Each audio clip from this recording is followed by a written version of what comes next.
Hello, ladies and gentlemen. My name is John Reid, and welcome to this week's edition of the PD16 Perspective, where we serve all the counties from Stafford, Spotsylvania, Fredericksburg, King George, and beyond. And each week, we bring information to the communities so that you can be prepared against the weapons of mass distraction. In this week's episode, we're going to be discussing the Stafford County budget approved and how does it benefit the people of Stafford, or does it? Also, we're going to be talking with author, speaker, and founder of Conversations with the Community, Jennifer Roberts. We're going to be discussing apathy in the African American community and what can we do to get more passionate about addressing the issues from within. Finally, we're also going to be giving you an update on the Keys versus Spotsylvania School Board petition and where that goes from here. Stay tuned.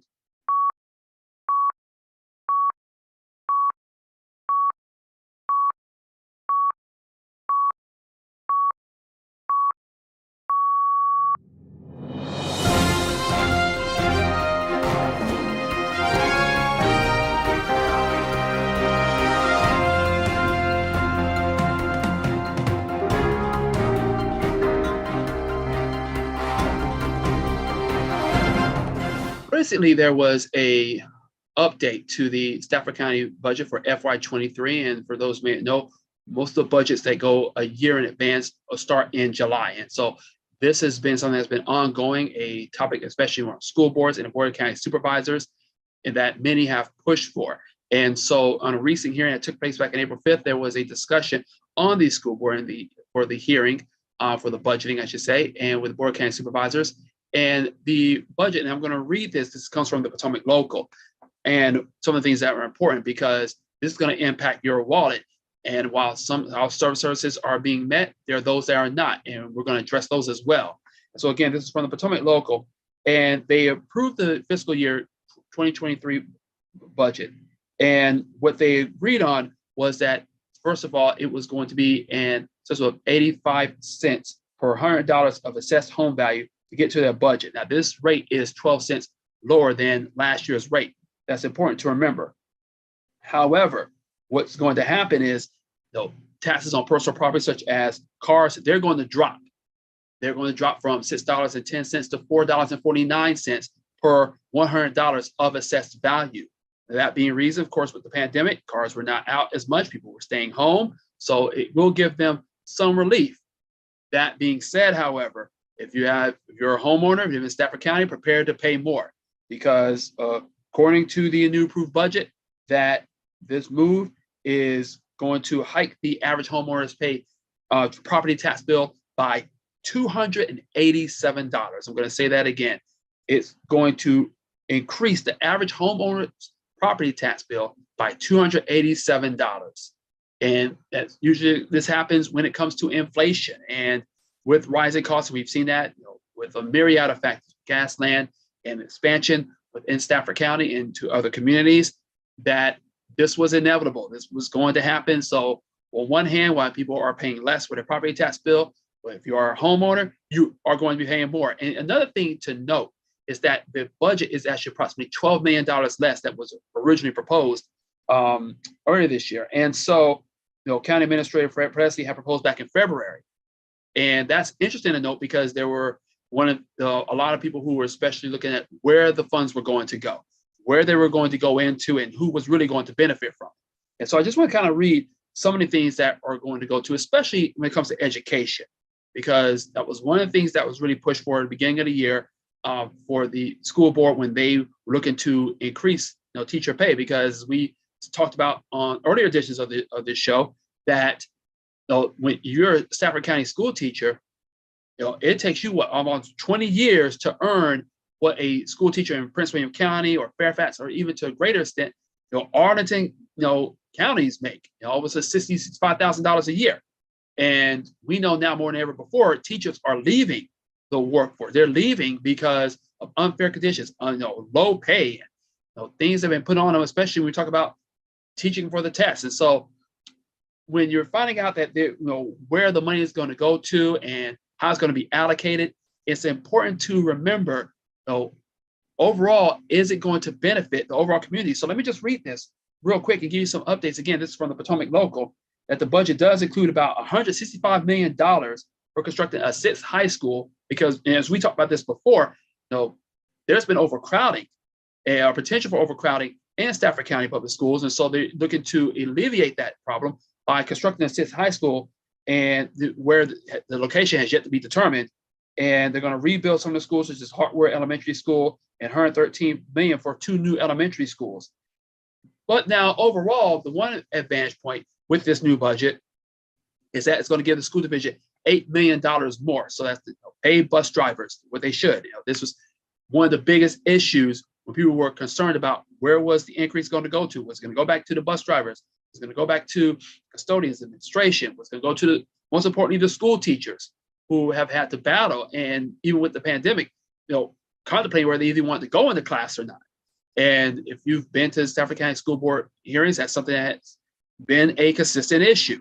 So while that you're seeing the increases in schools and the budgeting, to note about as well, there's going to be a $6 million increase in some of the parks, Mountain View and Duff Green. There's going to be a $630,000 creation for a dog park. People love their dogs, so especially a place like Stafford County with space, people have really want to invest in that.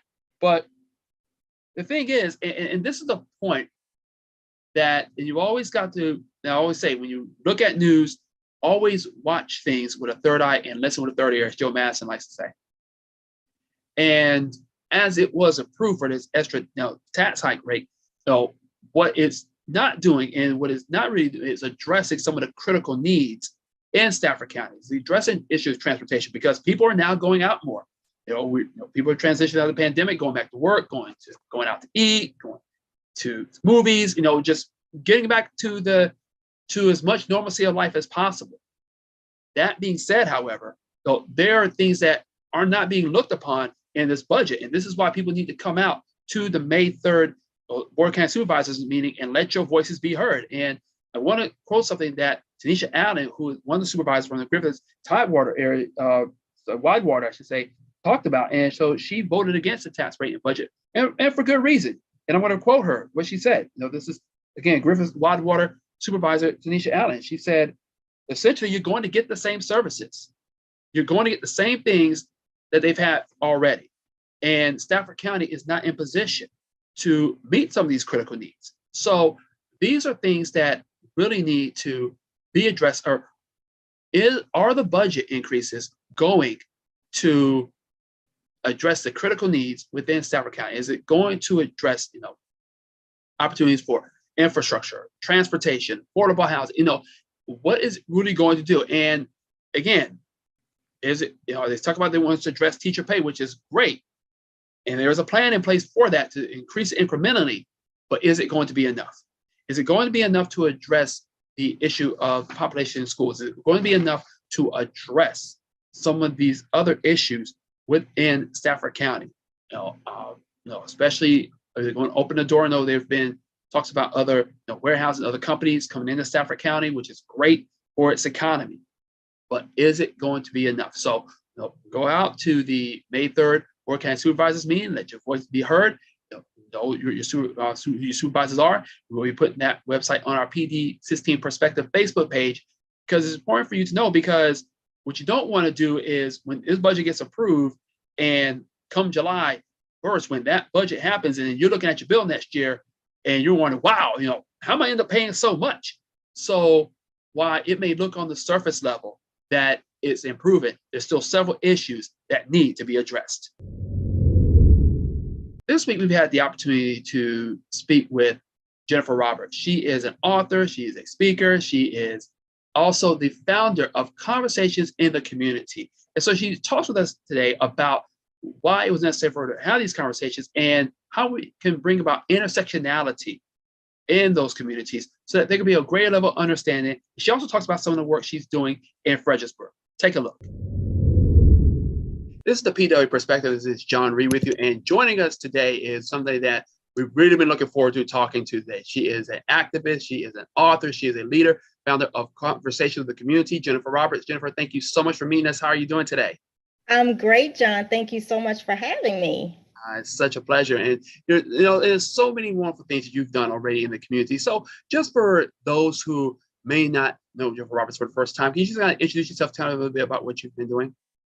Sure. So, like you said, I'm Jennifer Roberts, and I am a resident of Prince William County. My family and I live in Haymarket, and I am married. I have two children who are both school-age children, and I am the founder and president of Conversations in the Community, which is a nonprofit organization that engages citizens, both adults and children, in conversations and experiences about racism as well as education. And we also have, conversations and experiences about where those two things, racism and education, intersect.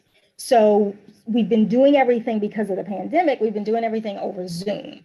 All of our conversations have been virtual for the most part. And now that the weather's warming up and the pandemic is somewhat better, we're looking forward to having more in-person conversations, and we're doing some field trips this spring that I'm really excited about. So that's what we're up to. Yeah, and I definitely want to get more to those spring trips as we go along, but I want to kind of talk about what was the inspiration? What made you decide, okay, it's time for us to start having some of these conversations in these spaces about issues going on in the Black community? Right. So I have always been very interested in studying and researching American history from an African American perspective. I read a lot. I enjoy visiting different museums, talking to different people.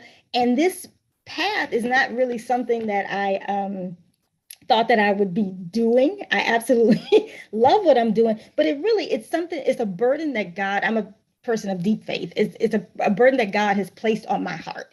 And so it just kind of like, I don't even know how to explain it. It just kind of evolved over time. I've always been very big into volunteering and serving my community. And when the pandemic happened, I couldn't go into the schools and volunteer and read and help in the library, all these things that I used to do.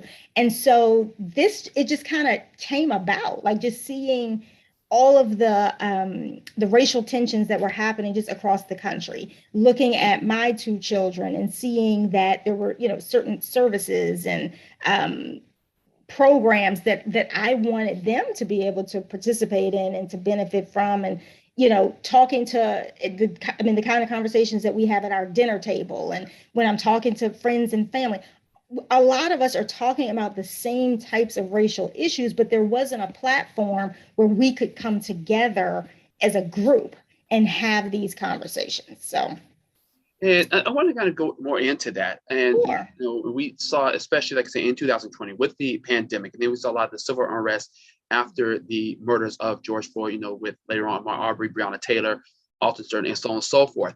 And if you kind of just delve behind the curtain, what were some of those conversations like, and were they uncomfortable to have those with your children? Right. They weren't, because we were used to having them. That was the thing. I think for a lot of people, particularly like the murder of George Floyd was what I call a heart attack moment for the country. And because of the pandemic, everybody, you really had to be under a rock in order to not see what had happened. In order to not see him murdered in broad daylight by the police officer who killed him. And so in our household, we are always having these conversations. We're always talking about oppression. We're always talking about racism. We're always, reading books and going pre-pandemic, going to museums and events and library things. So it was very normal. The conversation was very, very normal. So we didn't have to kind of figure out, well, what do we say? How do we talk about it? The thing that we had to really look at is making it age appropriate. Because my children, they're under 18. And so we didn't want to traumatize them in the case, of saying, here, look at this. But we wanted them to know. We wanted them to see. And we wanted them to ask questions and to be able to process why this happened, to be able to understand. And even though they're very young, because we had already been having those conversations, they were able to understand the why much better than some of the adults that I talked to, after following, George Floyd's murder. Absolutely. And we're talking with Jennifer Roberts, the founder of Conversation in the Community. And Jennifer, I wanted to kind of get a little deeper and get, as we talk about primarily where you're located in Prince William County, because you're in the Haymarket area. And so, and a lot of times there's kind of been this connotation of, well, there are not as many issues, racism or, issues in the community within the Western part as there is in the Eastern. So can you talk about the kind of the unique perspective that you have and things you've seen that kind of spurred you on to doing this where you're located? Sure. So I'm going to go back a little bit. I am originally from Prince George's County, Maryland, which is a predominantly African-American community. And I lived in predominantly Black neighborhoods all my life. And I attended predominantly Black schools. I went to school with children of other ethnicities. I went to school with white children, Asian children, but it was predominantly Black. I attended a historically Black college. So when I moved here, I got married, and my husband is originally from Virginia. And so we moved to Prince William County. And I noticed, of course, I'm like, okay, my first question was, where are the Black people? This was 20 years ago. Right. This was 20 years ago. And I'm like, where are we? And so that was very, very different. So kind of, fast forward, I, just dealt with it. And when my husband and I started having our children, that's when more of the fire started to bubble up to say, okay, I have to make sure that we expose our children to other people who look like them besides us. We're, very active in our church. But it's like outside of that, I grew up in a way that my entire experience, everywhere I went, I saw people who look like me at multiple levels. I saw principals, I saw the grocery store clerk, just the people who worked at the bank, everybody represented my experience. And so I wanted that for our children. And so when I look at the Western end of the county and I see that there are so many Black students, particular Black children, but Black students who don't have that same experience. They go into predominantly white schools because on the Western end of the county, the schools are attended by predominantly white people. And so we have Black children who are attending these schools without their experience being represented in the school. And I have a huge problem with that.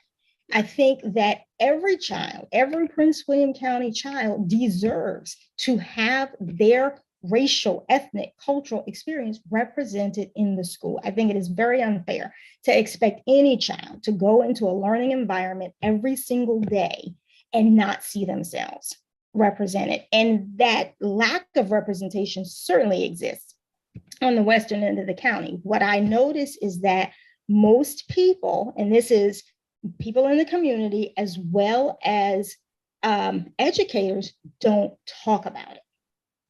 That's the challenge. It's not that it's not there. It most certainly is, but it's not talked about or it's not considered an issue.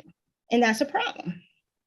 Yeah, and you just brought a very important, Jennifer, when you talk about that it's not being discussed, that is not being, it's kind of one of those things where, we know this in our families where, we have somebody, family member who's dealing with an issue, we just don't talk about it, and we just let it hope it play itself out. And I think that these are why having things what you do, conversations in the community, is imperative. And so I kind of want to go more into that because I think with these conversations, that what do you get? Well, how is it that it benefits the community and spurs them on to action? Mm-hmm. So I think that it really is educational. I consider myself a community educator. That's not what I went to college for, but it's the work that I do. I love teaching. Teaching is a passion of mine.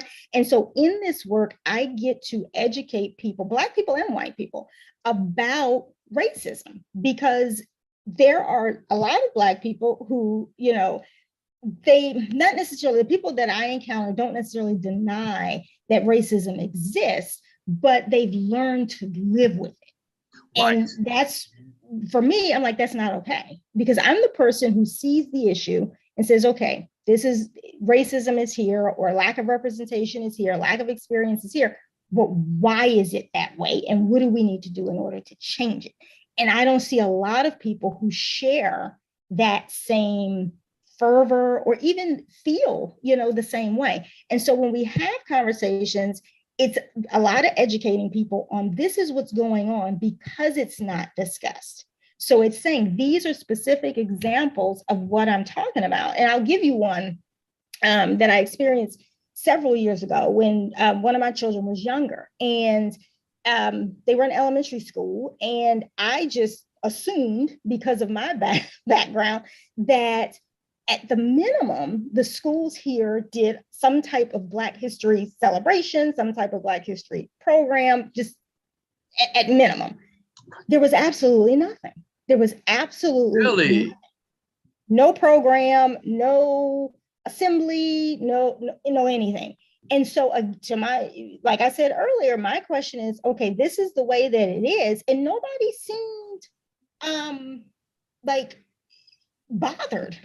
That was the other thing. No one in the school seemed bothered. It was just like they just didn't do it, and life went on. Me, I'm saying, okay, this is the way that it is, but why is it this way? And it shouldn't be this way. So what ended up happening is myself and several other volunteers, we worked together to create a program, so that the school could have an African American achievement celebration. And it went very well. It was very well received. The students who participated, they, got a lot out of it. The staff members, enjoyed it. Like the school ended up investing in it, which is what we wanted to happen. But there's not, it's not talked about nearly enough. And the Black students' experience is not represented nearly enough. And so in our conversations, we're able to invite people in to the conversation to ask questions. We are always looking for more white people to engage in the conversation, because we as Black people can sit around the table all day long and talk about what we already know. But we want to invite more white people into the conversation, say, how can we partner? How can we help to educate one another about one another's experiences so that we can build a stronger community? One of the conversations that we did that I think was really fantastic was we had the author. I think I have his book here. Sorry. There's a man by the name of Jared Carroll who wrote this book. It's called A White Guy Confronting Racism. And it's a phenomenal book that invites people into do anti-racist work. And he in his subtitle, that's what he calls it, an invitation to reflect and act. And so we had him to come on, and he was such a powerful guest because he was a white man talking about being anti-racist and talking with Black people and white people about the importance of the work and how we go about doing the work. That it's not just something that we put on and, we have our Black Lives Matter shirt and our picket sign and we're going to the march, and then we put it away and go back to our normal life. It's who we are. Yes. Either you are anti-racist or you're not. Right. And so, it's interesting. The reactions are interesting, but I've noticed there are people who genuinely want to learn, people who genuinely want to understand, who want to grow, who want to participate, but there's not enough of us. There's not nearly enough. Absolutely. And you brought up a very great point, Jennifer, because you talked about, as sometimes Black people, we have these conversations about racism and being anti-racist, we operate sometimes in silos. But we have to be purposely intersectional, and this is, a lot of what happened with the civil rights movement of the 60s, took place because you had white pastors from New England come down and Jewish rabbis, come down and help, because it was showing that it was everyone in the community. And with your brave efforts in making sure there was an African American recognition program at your children's schools, but yet it's a matter of not just saying, okay, it's the Black program over here, or it's the Asian program over there, or the Hispanic program over here. It's everybody working together. And that's one of the things I really love about your boldness and how you've been able to present that. And also, like you said, it's being able to point it out and call it out, which we really don't do in a lot of these spaces. And so you've done it in a myriad of ways, Jennifer. And also in addition to that, in your writings as well. So can you talk a little bit about those and those writings and how you've done that? Yeah. So I love to write. I enjoy writing a lot, and I blog. I have a blog site. It's called journeywithjentoday.net.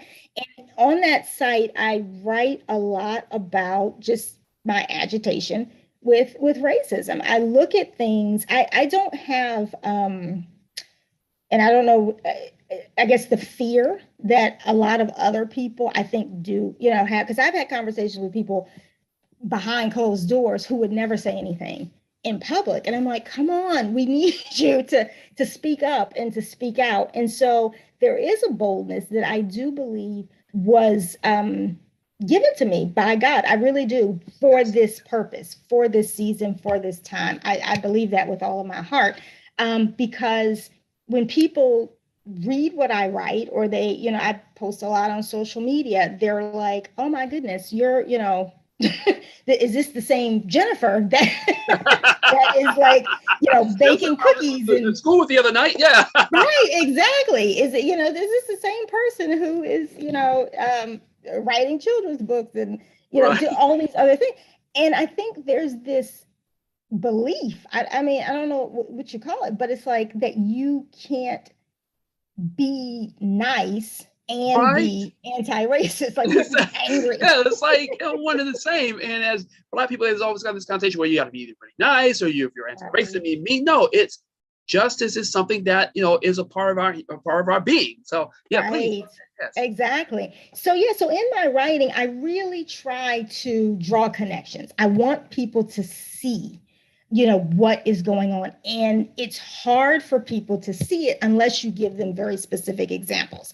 And so I'm very bold in the examples that I give, that I provide to help people see, what's going on. So for instance, I haven't posted this one yet, but I'm writing, and I'm looking at the war in Ukraine, and the way that, I'm looking at the outpouring of love and support, and from all over the world, rightfully so. I don't ever want anybody to say, well, Jennifer's saying that people shouldn't be giving, and no, rightfully so. Human suffering is human suffering. Yes. However, it seems, or not even it seems, there's a difference when the humans who are suffering have brown skin.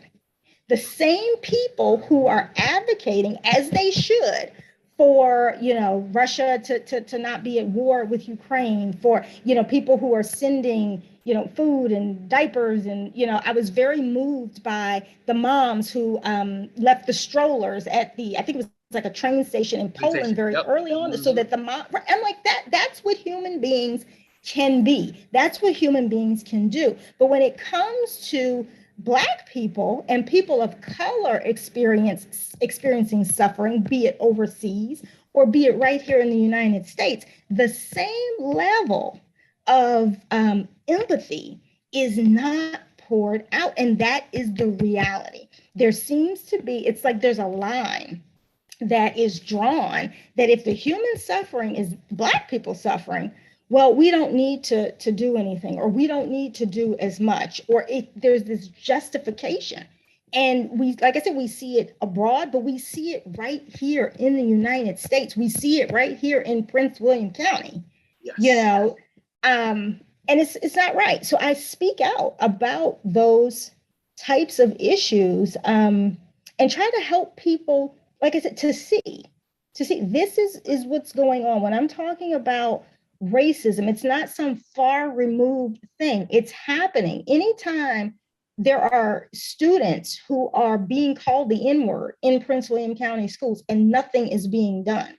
Anytime there are conversations where the issues concerning African American people. I asked my children the other week when Judge Ketanji Brown Jackson was confirmed. Mm-hmm. I asked him, I said, I had the conversation, we talked about, who is she? Why is this important? Why is this, all of these things. And I said to them, I said, I want you, when you go to school tomorrow, I want you to listen to see, do any of your teachers talk about this? Not even from like an African American perspective, but from a historical perspective. One, the students learn about the Supreme Court in school.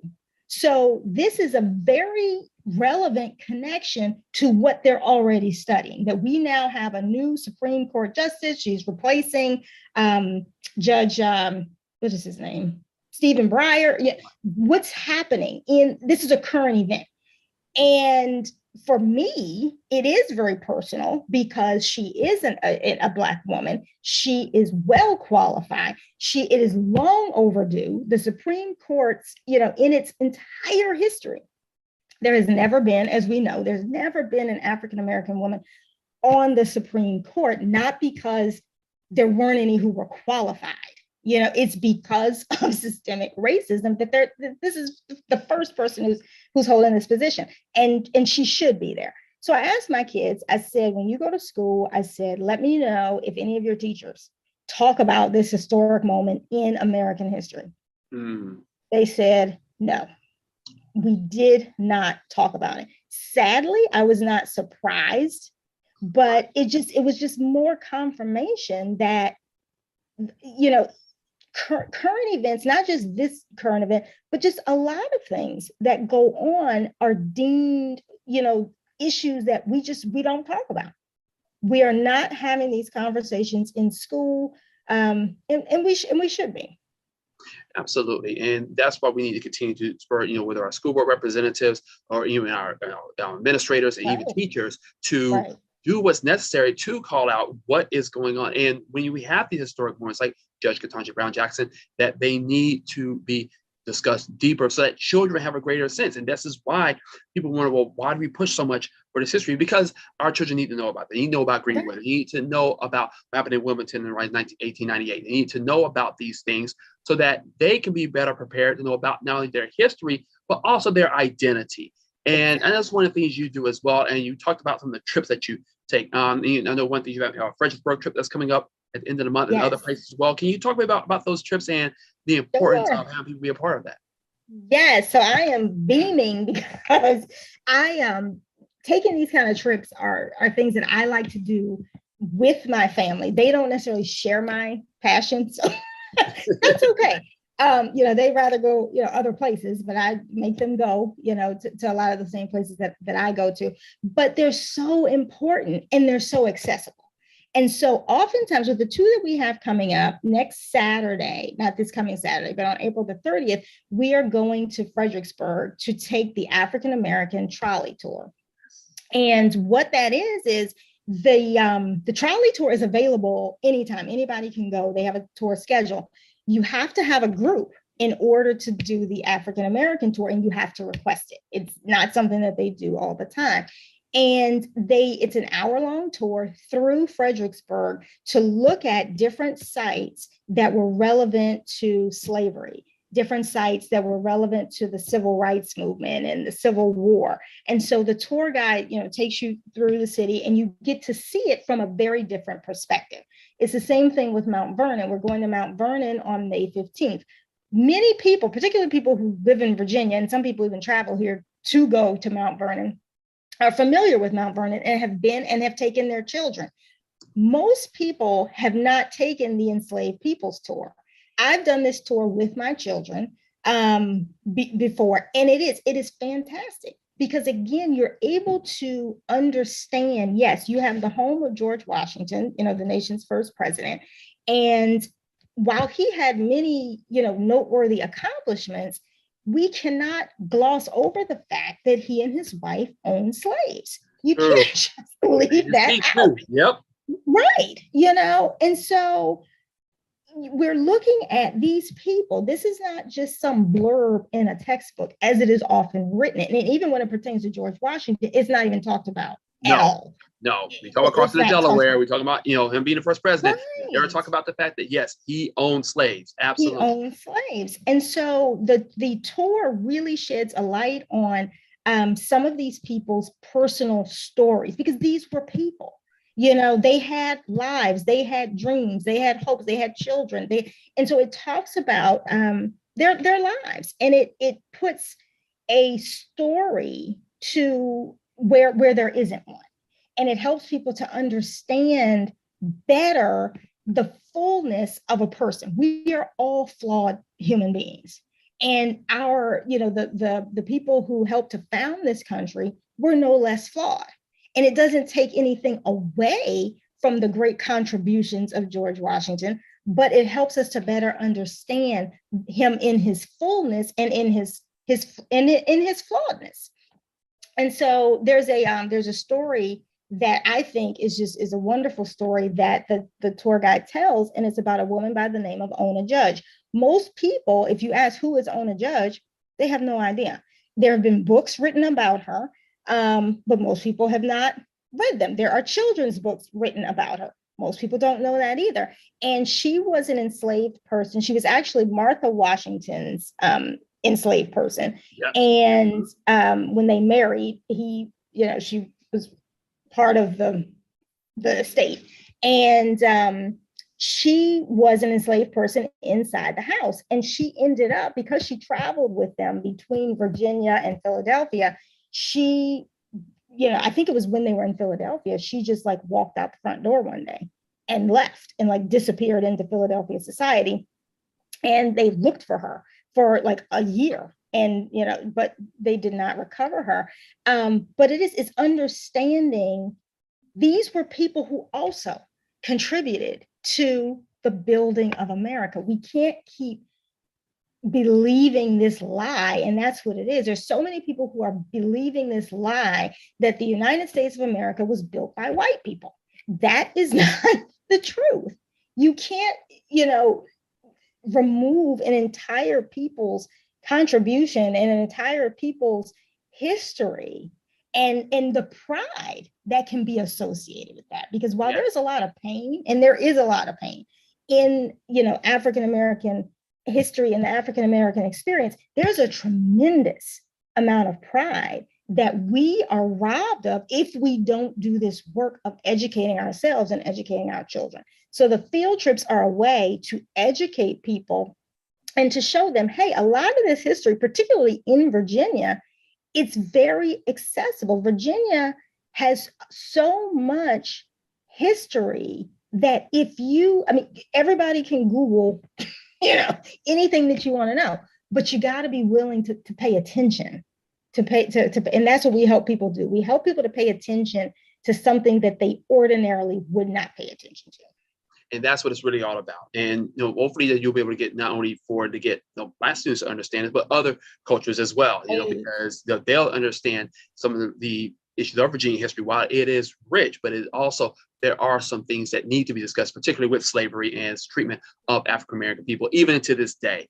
And those issues that really need to be brought out. And what you've done with the conversation with the community and these trips, and just with your writing and just with your passion, I think is we need more people like Jennifer Roberts to definitely. I think if Prince William County and Stafford and Fredericksburg had more people like Jennifer Roberts, we would be better off with our students and just in overall as a whole. And just looking forward to many wonderful things that you're going to be doing and being part of conversations with the community. Jennifer Roberts, thank you so much for taking time to talk with us this morning, and look forward to work with you soon. Thank you, John. I am looking forward to working with you as well. Thank you. We'd like to thank Jennifer Roberts so much for that. And we're going to talk a little more about the Fredericksburg trip that will be taking place on Saturday, April the 30th. Well, what I wanted to do was kind of give a correction, because on this show, we always like to make sure give the most up-to-date information, but sometimes we get changes, to get updated situations. So I want to make sure to give you an update on a situation we've been following, and it was the Makeda Keys versus the Spotsylvania School Board petition, in which there was a closed meeting that took place without it being made public knowledge, which of course led to the removal of former superintendent and Baker, and why this petition was apparently about accountability and transparency by our government officials. And there were three decisions that they were trying to go against when it came to the petition. And the third one, about having the closed door meeting without the public knowledge, that's one that's going to go to the court case taking place on April 29th. That being said, there's two other appeals, and that's going to be taking place as well. And so I want to read to give you kind of a quick update and kind of let you know where that stands. So what's going to happen is that there is going to be an appeal that's going to be rescheduled for May the 27th, and that's going to be taking place in Spotsylvania County Circuit Court. Now, this does not affect the trial date. Again, that trial date is going to take place on April the 29th. So that still stays. But just want to kind of give an update on that and talk a bit about why that's important. And we're already, and we talked about this on our Facebook page, and we kind of gave the video where the Spotsylvania School Board did approve the Student Advisory Board, which is imperative because the ones who are being impacted the most, and we don't really talk about this often, is how, whether it's a budget approval or whether it's restructuring new high school or public school, what have you, are the students. Or there's so much of it talk about collective bargaining in other places, that where do the students fit in? And so having a student advisory board is going to be important. And shout out to school board members who voted 7-0 for it in favor of that. It allows students to have the voice that they deserve because they are the ones that are impacted the most. And hopefully they will be allowed to allow their voices to be heard and speak out on the things that need to be taken care of in the school system. And so one of the things we're going to be looking forward to with the petition, and we'll talk more about it in detail, talk with more people, is also holding these public officials accountable and making sure that this happens not just for this school board of officials, these school board officials, but for the next one. And for the next time somebody decides to hold a closed door meeting without giving public knowledge or try to alter the agenda so that their own personal agendas can be pushed through. So once again, the trial date is going to be taking place on April 29th. And for the appeals, the other two appeals will be taking place on May the 27th. So we'll give you more details on that as it goes along. Earlier in the show, we had talked with Jennifer Roberts, and one of the things that she's doing is getting people to know more about the history here in Virginia. And while Virginia does have a rich history, it also has a tainted history that is rooted in racism and slavery. And so on Saturday, April 30th, and I want to kind of just read this announcement, is she's going to be having a tour in Fredericksburg, and it's going to be of the African-American sites. And so I had to read it. It's going to be the Trolley Tour. Now, for many of you who probably live in Fredericksburg, if you've never had a chance to hit Trolley, definitely encourage it. I've done it myself. It's a great experience. You get a chance to really view Fredericksburg and all its beauty, but there are things that you may never view before. And the African-American Trolley Tour of Fredericksburg, and what it's going to do is it's going to give you a chance to view some of the Civil War sites, some of the slave memorials, and it's in Fredericksburg's significance during the Civil Rights Movement. The tour is going to be about an hour or so, and it costs $23 a person. Adults and children strongly encouraged to come. Definitely come out and enjoy a beautiful Saturday. It's springtime. Definitely come out, be a part of that, and try to be and learn more about the history. And they're gonna have lunch. Of course, lunch can be a separate payment, but it's imperative, just to go out and enjoy history. We're going to hope to be down there, be a part of that, so that we can give you, updates on it as well. But it's going to be taking place on Saturday, April 30th. And so what's going to happen is it's going to start at 11 o'clock a.m. And it's going to start at 11 o'clock a.m. at 900 Princess Anne Street. Once again, it's 900 Princess Anne Street in Fredericksburg. That's a few blocks from the Visitor Center. And if you'd like more information about signing up, you can call 703-629-7752. Once again, call 703-629-7752. And once again, the tour will be taking place on Saturday, April the 30th at 11 o'clock a.m. It's about an hour or so. You're going to have lunch, again, separate payment, but it would be a great opportunity. It'll be a teaching experience. It'll be a teaching experience to go out and learn more about just your city and learn more about the history and learn more about the contributions of Fredericksburg with the Civil Rights Movement. That's all for our show this week. I'd like to thank Jennifer Roberts for joining us. I'd like to shout out to the LCPM Network for making this all possible. And to each and every one of you that like it, share it, let the world know. There is a show that caters to underserved communities of Stafford, Spotsylvania, Fredericksburg, King George, and beyond. This is John Reid. I need you to get out, make your voice be heard, and go make an impact. Thank you, and we'll see you next time.